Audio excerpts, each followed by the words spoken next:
Everyone, कैसे हैं आप लोग। Welcome back to the channel. आज हम स्टार्ट करेंगे एक नया topic, that is revaluation of assets and liabilities. तो हमने पढ़ा था कि जब भी पार्टनरशिप रिकॉन्स्टिट्यूट होगी, दोबारा बनेगी, तो एसेट और लायबिलिटीज का भी रीवैल्यूएशन होगा, उस पर भी अफेक्ट पड़ता है। अब ऐसा क्यों होता है कि भाई अगर पार्टनर्स ने डिसाइड किया है, हम यहां पर पढ़ रहे हैं change in existing profit sharing ratio, change in PSR के टाइम पर पार्टनर्स पहले किसी और रेशियो में प्रॉफिट को शेयर करते थे और फ्यूचर में अब वो किसी और रेशियो में शेयर करने वाले हैं। तो ऐसे में जो भी प्रॉफिट लॉस हमारा होता था वो हम तो डिसाइड कर लिए कैसे बांटेंगे, लेकिन पार्टनर्स में ये भी डिसाइड हो सकता है कि भाई आज से अगर रेशियो चेंज हो रहा है, एक गिवन डेट से रेशियो चेंज हो रहा है, तो पुराने रेशियो में जब हम थे तो हमारे एसेट्स और लायबिलिटी की पोजीशन कुछ और थी, अब फ्यूचर में कुछ और होगी। तो क्या इसकी वजह से भी हमारी पार्टनरशिप पे इफेक्ट पड़ना चाहिए? बिल्कुल पड़ना चाहिए। तो पुराने फर्म में जब पुराना रेशियो था तो कुछ ना कुछ एसेट्स और लायबिलिटी की पोजीशन जरूर चेंज होगी। कब तक? जिस डेट पर आपने नई बैलेंस शीट या नया रेशियो स्टार्ट किया। सपोज करते हैं कि आपने नया ratio, new profit sharing ratio start कब से किया? आपने कहा 1 अक्टूबर 2022 से हम फॉलो करेंगे। आपका अकाउंटिंग ईयर कब खत्म हुआ था? 31 मार्च 2022 में। तो यहां पर जो भी एसेट्स और लायबिलिटीज की सिचुएशन थी, जो भी एसेट्स और लायबिलिटीज थे हमारे 31 मार्च पे, हम वहां पर क्या शेयर करते थे? Old ratio, old profit sharing ratio हमारे पास था। तो अब अगर 1 अक्टूबर से हम नए रेशियो को स्टार्ट कर रहे हैं तो भाई इस पीरियड में हमारे कुछ ना कुछ एसेट्स और लायबिलिटी चेंज हुए होंगे, तो उनका इफेक्ट तो हमें ओल्ड रेशियो के हिसाब से दिखाना चाहिए था, तो न्यू के हिसाब से क्यों दिखाएं फ्यूचर में? तो ऐसे में हमें जरूरी हो जाता है एसेट्स और लायबिलिटी को रीन्यू करना, रीवैल्यू करना जब भी प्रॉफिट शेयरिंग रेशियो चेंज हो, सो दैट पुराने रेशियो के हिसाब से जब तक बैलेंस शीट थी, जितने भी एसेट्स लायबिलिटी थे, उनमें जो भी चेंजेस आए हैं वो पुराने रेशियो में बांट लिए जाएं और फ्यूचर में जब नया रेशियो हम शेयर करेंगे तब जो फ्रेश वैल्यूज चेंज होंगी उनमें उन प्रॉफिट लॉस को डिवाइड करेंगे जो भी रिवैल्यूएशन की वजह से आएगा। ठीक है, तो जब भी चेंज इन पीएसआर होगा तो आपको रीवैल्यूएशन करना पड़ेगा एसेट्स और लायबिलिटीज में। अब उसमें जो भी प्रॉफिट लॉस आएगा पार्टनर्स आपस में शेयर कर लेते हैं। कल से नया रेशियो लगेगा तो आज तक का जो भी प्रॉफिट लॉस है हम ओल्ड रेशियो में बांट लेंगे। ठीक है, तो स्टार्ट करते हैं। इसको हम रिकॉर्ड कैसे करेंगे? तो जर्नल एंट्री हमें पास करनी पड़ती है, हमें उसको एंट्री रिकॉर्ड करनी होगी।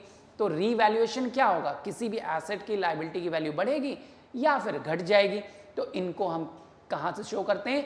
इनके लिए हम बनाते हैं एक नया अकाउंट, इसका जो चेंजेस आएंगे उसको शो करते हैं to a new account which is called revaluation account.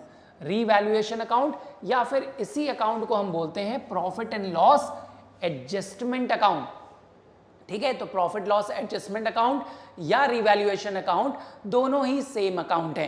तो जब भी एसेट्स और लायबिलिटीज को हमें रीवैल्यू करना होगा तो इन अकाउंट के थ्रू हम करते हैं। तो देखिए रिवैल्यूएशन अकाउंट का नेचर क्या होता है? It is a nominal account. Nominal account, तो नॉमिनल नेचर का होता है। नॉमिनल का रूल क्या था? Debit all expenses and losses and credit we do all incomes and gain. तो जितने भी एक्सपेंसेस या लॉसेस होंगे यहाँ पर उनको डेबिट करेंगे। तो एसेट्स और लायबिलिटी की चेंज होने पर जब भी हमें लॉस होगा तो हम उसको डेबिट करेंगे। किसको? रीवैल्यूएशन अकाउंट को डेबिट करेंगे। और जब भी एसेट्स और लायबिलिटी के चेंज होने पे हमें गेन होगा हम रीवैल्यूएशन को क्रेडिट करेंगे। तो हमने कुछ यहाँ पे एग्जाम्पल लिए। देखिए, अगर there is a decrease in the value of assets, asset की वैल्यू अगर फर्म में डिक्रीज होती है तो ये हमारे लिए लॉस है। एसेट का घटना, एसेट की वैल्यू का कम होना हमारे फर्म के लिए लॉस होता है और लॉस के केस में हम रीवैल्यूएशन अकाउंट को डेबिट करेंगे। तो क्या जनरेटिव बनाएंगे? रीवैल्यूएशन अकाउंट डेबिट करेंगे। और क्यों करेंगे? क्योंकि एसेट कम हो रहा है, तो एसेट की वैल्यू डिक्रीज हो रही है तो क्रेडिट कर देंगे टू एसेट्स अकाउंट। ठीक है, तो revaluation account will be debited जब भी एसेट कम होगा, एसेट डिक्रीज होगा, लॉस होगा। Similarly if there is increase in the value of assets, किसी एसेट की वैल्यू बढ़ जाए हमारे फर्म में, तो जब बढ़ जाए, और या फिर यहां पर एक और सिचुएशन ले सकते हैं, अनरिकॉर्डेड एसेट। अगर कोई एसेट बाद में पता चले कि अनरिकॉर्डेड था, तो वो भी हम रिकॉर्ड करेंगे, तो हमारे लिए एसेट क्या हो रहे हैं, बढ़ रहे हैं। तो फर्म में जब भी एसेट की वैल्यू बढ़ेगी तो हमारे लिए बेनिफिट है, गेन है, और जब भी गेन होगा तो रिवैल्यूएशन अकाउंट क्रेडिट करेंगे। तो ऐसे केस में आप क्या एंट्री पास करोगे, एसेट बढ़ रहा है तो एसेट का अकाउंट डेबिट कर दीजिए, एसेट अकाउंट डेबिट, और रीवैल्यूएशन को क्रेडिट कर दीजिए। ठीक है, रीवैल्यूएशन अकाउंट क्रेडिट हो जाएगा क्योंकि ये हमारे लिए गेन है। एसेट बढ़ रहा है तो एसेट को इंक्रीज कर देंगे, चाहे वो अनरिकॉर्डेड एसेट हो या जो पहले से रिकॉर्डेड एसेट है वो बढ़ जाए। इसी तरह अगर decrease in the value of liabilities आ जाए, लाइबिलिटीज अगर घट जाए तो हमारे लिए तो बहुत बढ़िया है भाई, फर्म के लिए बर्डन कम हो रहा है, फाइनेंशियल उसके जो डेट्स थे वो कम हो जाएंगे, तो कम होंगे तो फायदा है, फायदा है तो क्रेडिट होगा रीवैल्यूएशन में। तो ऐसे केस में आप दिखाओगे कि लाइबिलिटीज अकाउंट डेबिट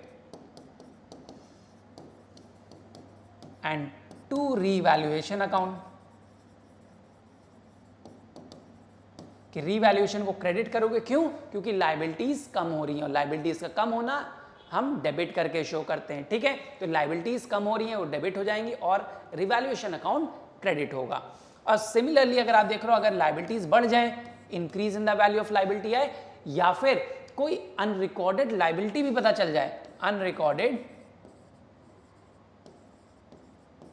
अगर हमें अनरिकॉर्डेड लाइबिलिटी पता चल जाए कि एक और अनरिकॉर्डेड लाइबिलिटी, तो वो क्या करेगा, लाइबिलिटी को बढ़ाएगा, भाई हमारे फर्म में एक और लाइबिलिटी बढ़ जाएगी।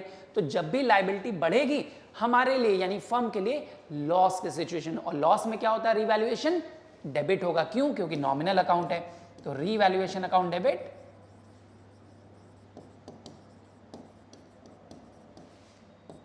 टू लाइबिलिटी अकाउंट,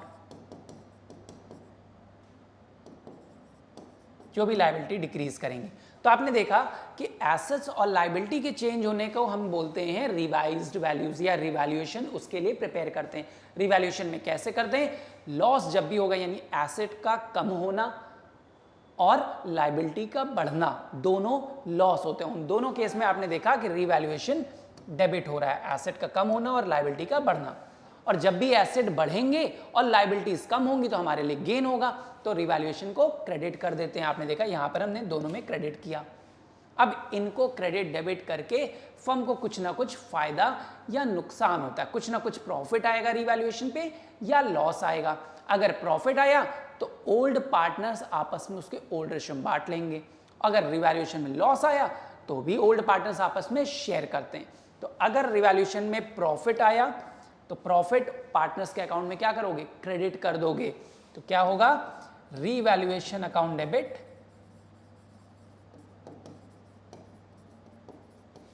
किस में जाएगा, टू ओल्ड पार्टनर्स, कैपिटल या फिर करेंट अकाउंट जो भी होगा अकाउंट, तो इन देयर ओल्ड रेशियो। तो ओल्ड पार्टनर्स को मिलेगा तो ओल्ड रेशियो में ही जाएगा, ये ध्यान रखिएगा, इन ओल्ड रेशियो। सिमिलरली अगर फर्म को लॉस होता है रिवैल्यूएशन की वजह से, एसेट्स और लायबिलिटी के घटने और बढ़ने पर फर्म को लॉस फेस करना पड़ा, तो ये कहाँ जाएगा, पार्टनर्स ही शेयर करेंगे, किस रेशियो में, ओल्ड रेशियो में। ओल्ड पार्टनर को ओल्ड रेशियो में उनके अकाउंट में डेबिट कर दीजिए। तो ओल्ड पार्टनर्स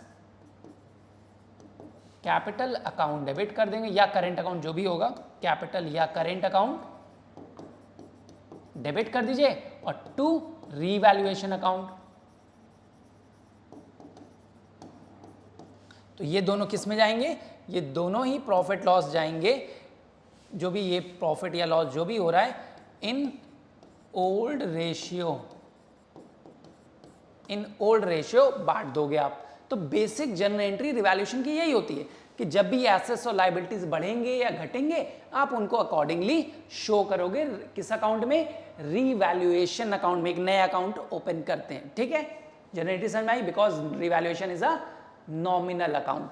अब अगर इसका हम फॉर्मेट देखते हैं, परफॉर्मा कैसा होता है, तो आप देखोगे रीवैल्यूएशन अकाउंट हम इस तरीके से बनाते हैं कि नॉमिनल अकाउंट में टी शेप अकाउंट होगा, debit side and credit side होगी।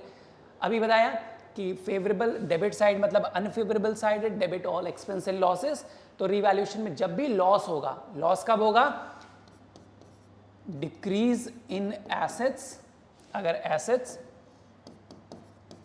डिक्रीज कर जाएं तो आप डेबिट साइड लिखोगे, या फिर इंक्रीज इन लाइबिलिटीज आ जाए, लाइबिलिटी बढ़ जाए या एसेट कम हो जाए तो आप उसको डेबिट दिखाओगे, रिवैल्यूएशन को डेबिट करोगे। या फिर एक चीज और बताई थी, अगर अनरिकॉर्डेड लाइबिलिटीज आ जाएं तो अनरिकॉर्डेड लाइबिलिटी के केस में भी आप रिवैल्यूएशन को डेबिट कर दोगे। क्रेडिट कब होगा? जब हमें गेन हो रहा होगा। गेन कब होता है? एसेट का बढ़ना, इंक्रीज इन एसेट्स, एसेट्स अगर बढ़ जाएं तो रिवैल्यूएशन को आप क्या करोगे? क्रेडिट करोगे। या फिर लाइबिलिटीज कम हो जाए, डिक्रीज इन लाइबिलिटीज, अगर लाइबिलिटीज कम हो रही हैं तो भी हमारे लिए गेन होता है। या फिर कोई अनरिकॉर्डेड एसेट मिल जाए, बाद में पता चले कि कोई अनरिकॉर्डेड एसेट था, जैसे कई बार आप लोगों को कॉपी में पैसे मिल जाते हैं तो अनरिकॉर्डेड एसेट था तो खुशी होती है, तो वैसे ही फर्म को होगा। तो इन केसेस में आप देखोगे रिवैल्यूएशन को डेबिट क्रेडिट करना है। इसके बाद आप दोनों टोटल को फाइनल करके बैलेंसिंग फिगर निकालोगे, इधर का टोटल करोगे, इधर का टोटल करोगे, और बैलेंसिंग फिगर जो भी बचेगा, अगर डेबिट साइड पर बच रहा है तो आप लिखोगे टू प्रॉफिट ऑन रीवैल्यूएशन। ये किस में बटेगा प्रॉफिट? ओल्ड पार्टनर्स को, जो भी ओल्ड पार्टनर्स होंगे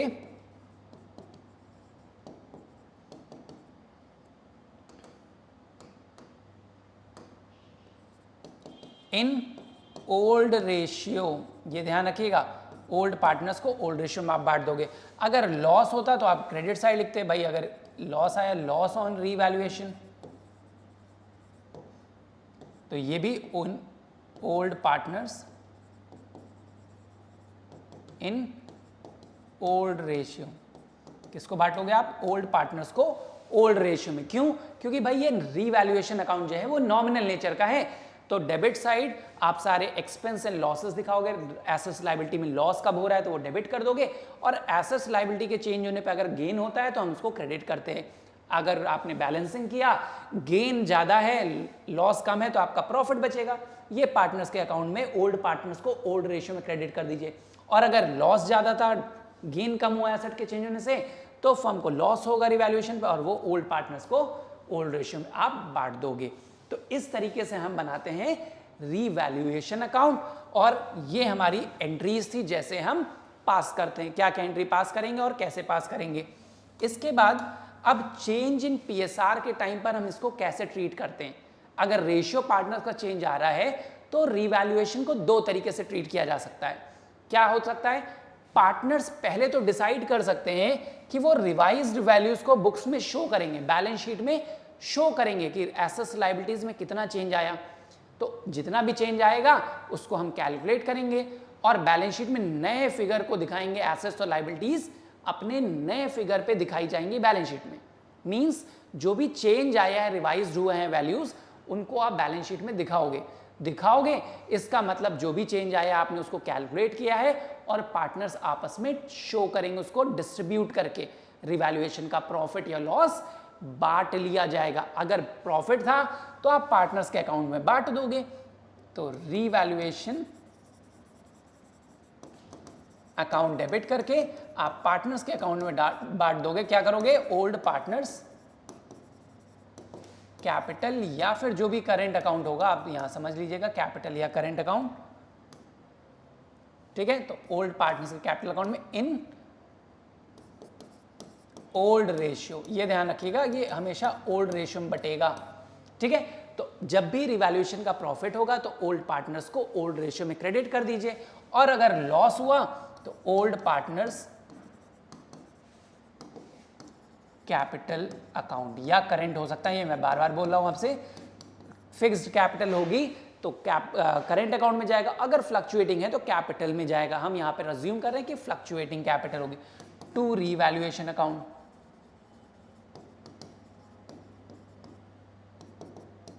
इन ओल्ड रेशियो, ठीक है। समझ में आया कि पहला अगर पार्टनर ने डिसाइड किया कि हम रिवाइज वैल्यू को बुक्स में दिखाएंगे, दैट मीन्स रिवैल्यूएशन बनाएंगे और जो भी प्रॉफिट लॉस आएगा वो आपस में शेयर कर लेंगे। लेकिन अगर पार्टनर्स ने ये डिसाइड किया कि हम रिवाइज्ड वैल्यूज को बुक्स में दिखाएंगे नहीं, जैसा एसेट था वैसे ही रहने दो, लायबिलिटीज एसेट्स में कोई चेंज नहीं दिखाएंगे, ठीक है, तो ऐसे में ये फिर से वही हमारे लिए जरूरी हो जाता है कि भाई एडजस्टिंग एंट्री पास करें। अदरवाइज गेन और सैक्रिफाइस जब होगा किसी पार्टनर का रेशियो के चेंज होने से, तो उनको उनके अकॉर्डिंगली बेनिफिट नहीं मिलेगा। तो ये जरूरी हो जाता है जब भी आप रिवाइज्ड वैल्यूज को निकाल लो एसेट लायबिलिटी को चेंज इन पीएसआर के टाइम, एडजस्टिंग एंट्री पास करके दिखाइए। अगर वो पार्टनर्स रिवाइज वैल्यू को दिखाना नहीं चाहते तो आप ना दिखाइए, कोई बात नहीं। आप जो भी प्रॉफिट या लॉस आया है आप उसको तो कैलकुलेट करोगे और उसमें से जिस पार्टनर का गेन था या जिस पार्टनर का सैक्रिफाइस था उनके प्रपोर्शन के अकॉर्डिंगली एडजस्टमेंट एंट्री पास करोगे। तो क्या एंट्री हम पास करते हैं, आपने एडजस्टमेंट एंट्री पढ़ा, तो चाहे प्रॉफिट हो या लॉस हो आप एडजस्टिंग एंट्री पास करोगे। Gaining partner capital account debit कर देंगे और किसको क्रेडिट करेंगे, सैक्रिफाइसिंग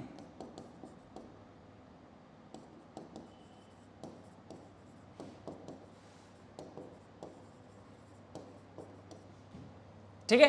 तो आपने कहा कि भाई प्रॉफिट हुआ तो गेनिंग वाले पार्टनर्स जितना गेन किए हैं उनके अकाउंट को डेबिट करके किस में क्रेडिट कर दीजिए, सैक्रिफाइसिंग पार्टनर में। किस रेशियो में या किस प्रपोर्शन में, in their gaining and sacrificing proportion. Ratio में नहीं बांटना है, उनका जितना भी गेन या सैक्रिफाइस था उस प्रपोर्शन में आप बांट दोगे। और वही चीज अगर रिवैल्यूएशन के होने पे लॉस आता तो आप एंट्री के रिवर्स कर दीजिए कि सैक्रिफाइसिंग पार्टनर के कैपिटल अकाउंट को डेबिट कर दीजिए और क्रेडिट किसको कर दीजिए, गेनिंग पार्टनर।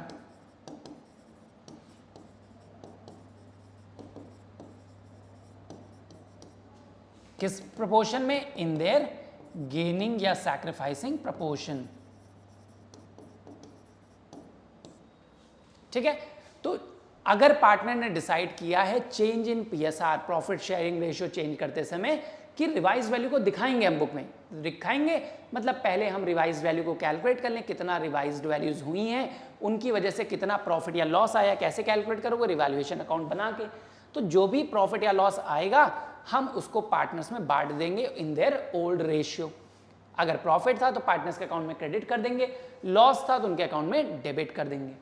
लेकिन अगर पार्टनर्स ने कहा कि भाई हम रिवाइज वैल्यू को शो नहीं करेंगे, तो जितना भी चेंज आया था आप उसको कैलकुलेट तो करोगे, आप कैलकुलेट करोगे कितना चेंज आया, तो जो भी चेंज आया था उसके अकॉर्डिंगली रेशियो के चेंज होने से किस पार्टनर का कितना गेन या कितना सैक्रिफाइस हुआ आप ये पता करोगे, और फिर जितना भी गेन है जितना भी सैक्रिफाइस है उनके अकॉर्डिंगली प्रॉफिट लॉस को उनके अकाउंट में ट्रांसफर कर दोगे। अगर रिवैल्यूएशन में प्रॉफिट आया था तो जो भी गेनिंग पार्टनर था उसका जितना भी गेन का प्रपोर्शन निकला उतना निकाल के सैक्रिफाइसिंग पार्टनर में ट्रांसफर कर दोगे या क्रेडिट कर दोगे।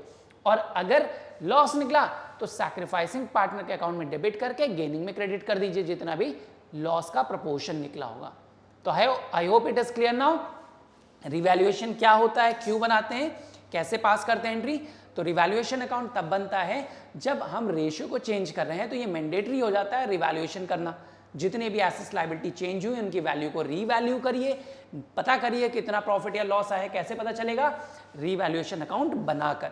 अब जितना भी प्रॉफिट लॉस आया है वो पार्टनर्स आपस में, कौन, ओल्ड पार्टनर्स अपने ओल्ड रेशियो में बांट के खत्म कर लेते हैं। लेकिन अगर उन्होंने डिसाइड किया भाई नहीं हम रिवाइज वैल्यू को शो ही नहीं करेंगे, तो आप एक रफली रिवैल्यूएशन बनाते हो, जितना भी रिवाइज्ड वैल्यूज हुई हैं, जितना भी चेंज आया है उसका जो भी प्रॉफिट या लॉस निकला है वो पार्टनर्स कैसे बांटेंगे, इन देयर एडजस्टिंग एंट्री। फिर हम क्या करते हैं, एडजस्टिंग एंट्री पास करते हैं उसकी जगह पर। This entry is called adjusting entry.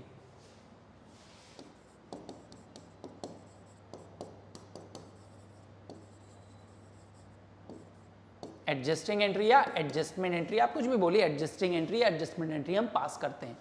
ठीक है, क्लियर है, रिवैल्यूएशन का टॉपिक समझ में आया। I hope things are clear now. हम आगे चैप्टर पे आएंगे अगली वीडियो में। Till then keep studying and take care, bye bye.